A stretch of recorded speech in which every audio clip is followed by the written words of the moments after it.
আমরা 24শে আন্দোলনে বাক স্বাধীনতা পেয়েছি। বাক স্বাধীনতা পাওয়ার পরে আমরা দেখতে পেলাম কেউ কেউ বিজাতীয় সংস্কৃতি বাংলাদেশের বুকে এনে বিভিন্ন সাংস্কৃতিক গান পরিবেশন করছে।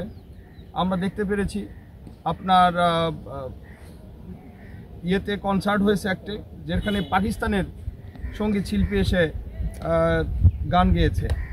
এর আগে আমরা দেখেছি স্বৈরাচার শেখ হাসিনার সময় ঠিক একইভাবে ইন্ডিয়ান এবং অন্যান্য দেশের শিল্পীরা এখানে এসে আধিপত্য বিস্তার করেছে।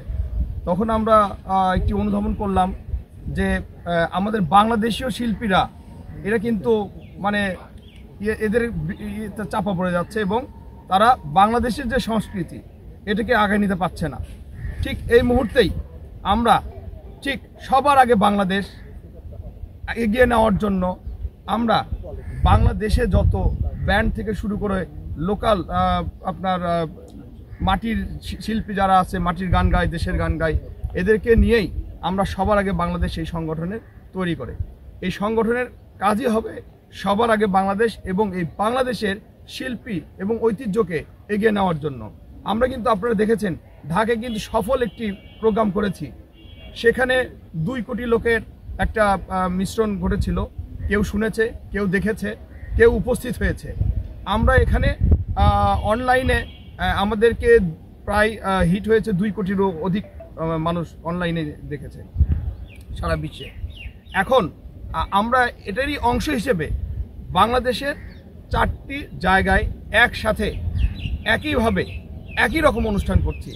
একটি হচ্ছে ঢাকা, একটি হচ্ছে চিটাগাং, একটি হচ্ছে এই রাজশাহী রংপুর অঞ্চল মিলেই এই বগুড়ার আলতাফুন্নেসায়, আর একটি হচ্ছে আপনার খুলনায়। আমরা কিছু কিছু জিনিস এখানে করব।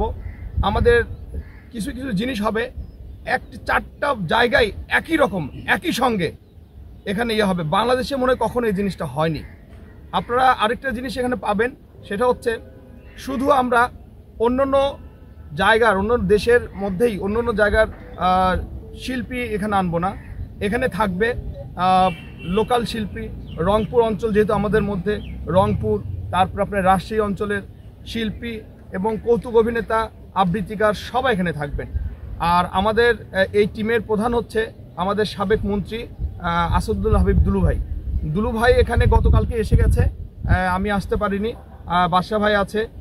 তারপরে ওনাদের পরিকল্পনায় এটা আগামী 11 এপ্রিল অনুষ্ঠিত হবে এবং সর্বোপরি আপনাদের সহযোগিতায় আমাদের কাম্য। রোহন ভাই, একটা বিষয়, আমাদেরকে নিরাপত্তার জন্য সর্বপ্রথম আপনার তো মনে সিকিউরিটি ফার্স্ট।